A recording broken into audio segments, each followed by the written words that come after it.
If there was one physical subject, one material subject that we should focus on, in my opinion, it is very clear that the head of the snake is the financial system.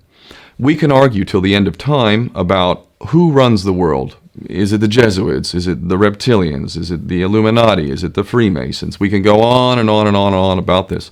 But I don't think it is reasonable to even begin arguing about the mechanism that is used to exert this control. The mechanism is finance. The whole point of finance is to indebt, otherwise to enslave. What is a mortgage? I mean, what does that stand for? It's a death grip. So when you get a mortgage, you have a death grip held over you because you are in debt. You don't even own the house. The bank owns the house that loans you the money to buy the house, unless you're fortunate enough to have all the money to buy it outright. And even then, you can be taxed by the government, and if you fail to keep up with those taxes, the government can then take it from you. The whole system is based on a financial fraud, which effectively takes the power that we have, and it gives it to a tiny group of individuals who are running the world through the control of finance.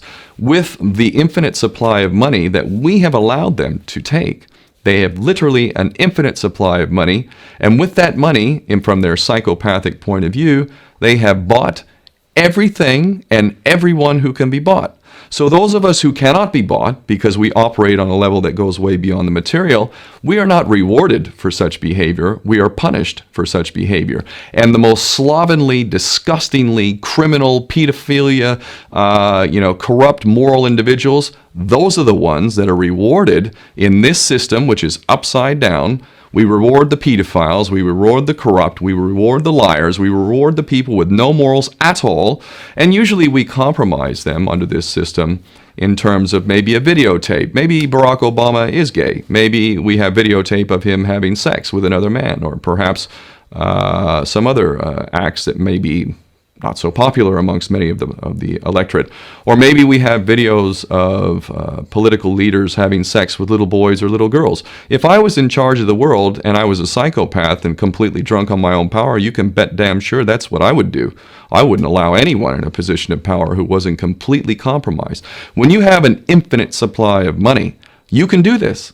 Take that supply of money away, take that power back, put it in the hands of the people, get rid of fractional reserve banking, which is an obscenity in itself. Listen to the lessons of Jesus Christ. If you're a Christian who got really pissed off when he went to the temple and he saw what the money changers were doing, let's take back control of the issuance of money, and not just on a national level. I'm happy to see in Denmark that you have your own currency. You don't have the euro.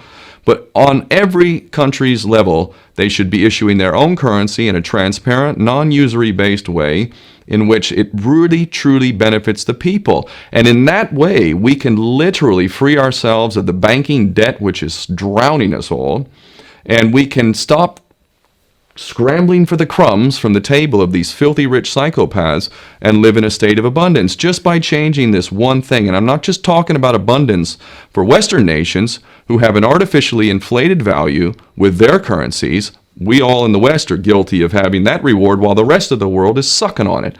Every nation in the world can use a sensible financial policy to liberate themselves, to have world-class education, infrastructure. Everything that a healthy society would require can be had in the worst, most corrupt African country, in any part of the world. We can all have that if we simply change that one thing. John F. Kennedy did that about 6 months before he was taken out. He issued United States notes as opposed to Federal Reserve notes. I can assure you the powers that be knew the power of that act, and they took him right out. So the bottom line is, if we as people understand this very simple principle, just this one thing, change this one thing, we can solve every other problem you can name. I don't care what the problem is. I can bring it back to the financial system and an infinite supply of money for a bunch of psychopaths who are running the world, as opposed to an abundant supply of money for all of us. So in that sense, I'm very optimistic. This is not rocket science. I am not the smartest guy in the room. We can all understand this. And as soon as we do, we can exercise the same power that we had, but relinquished, and we can have a future for ourselves and our children. There's a lot to be optimistic about, quite frankly.